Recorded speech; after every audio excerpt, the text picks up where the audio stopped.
You're watching The Future of the Single Market, and I'm pleased to say joining me now is Susan Danger, the CEO of AmCham EU. Great to see you again. Thank you for coming in to talk to me.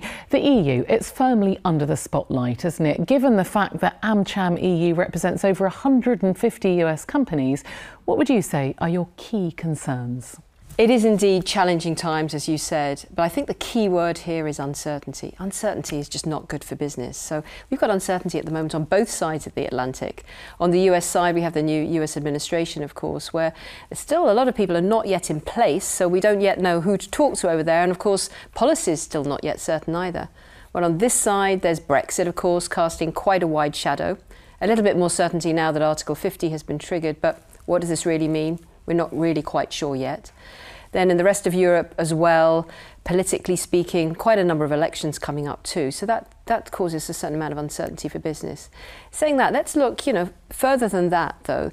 The Treaty of Rome, we just celebrated that, not just a few weeks ago now, 60 years of peace and prosperity in Europe. Let's not forget that Europe is doing really well. And I think actually this is a concern for business too, is that we're not shouting about the good things. We're not saying, hey, Europe is the place where actually everybody wants to live here. Why are so many people wanting to live in Europe? We must be doing something right.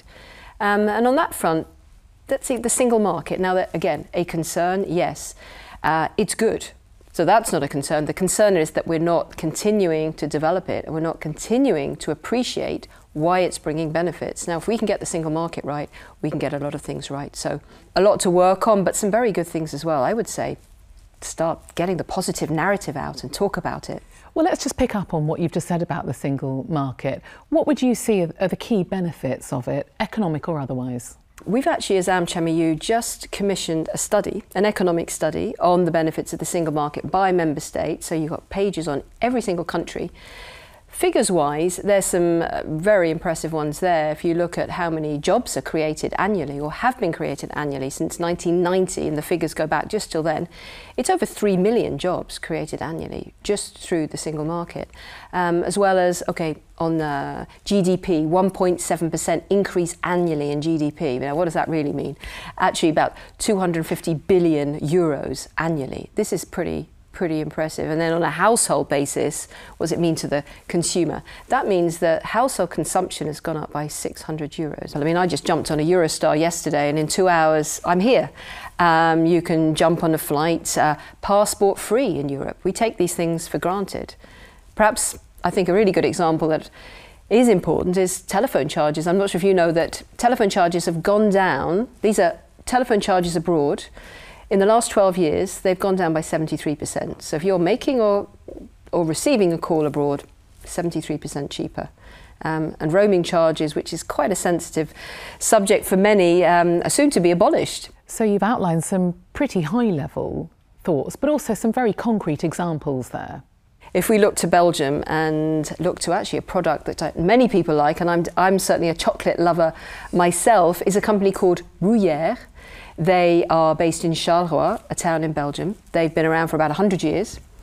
So they started up then and slowly thought, well, the market's saturated here in Belgium, what do we do? They looked at expanding outside of Belgium, but with customs duties and VAT, too many costs for a small company.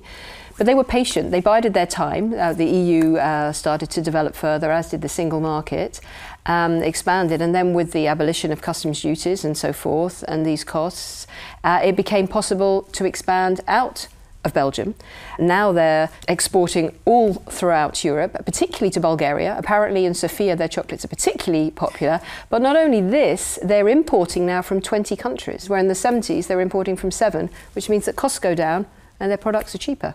So I think it's good news all round, especially if you're a chocolate lover like I am. And who doesn't love chocolate? But to close, what would you say are the key points then, why the transatlantic relationship is so important and where that single market fits in? You know what, the fundamentals haven't changed. The EU-US relationship is absolutely crucial. In terms of the global economy as well, if that relationship doesn't function, then the global economy suffers. In fact, like any partnership, you want your partner to be healthy. If both are healthy, then everyone gains and everyone around too. And if that relationship does well, there's a knock-on effect elsewhere in the world. including for benefits for consumer, because if our relationship does well in terms of promoting free trade and promoting consumer rights, then there should be a spread effect. 15 million jobs are supported by the transatlantic relationship on both sides of the Atlantic, and about 5.2 trillion in commercial sales annually, so it's absolutely vital for everyone. I think really, and for that to do well, the transatlantic relationship needs a Europe that is united, a Europe that's doing well, and for that really the single market is absolutely key, and that's why we're so much behind a single market, further development.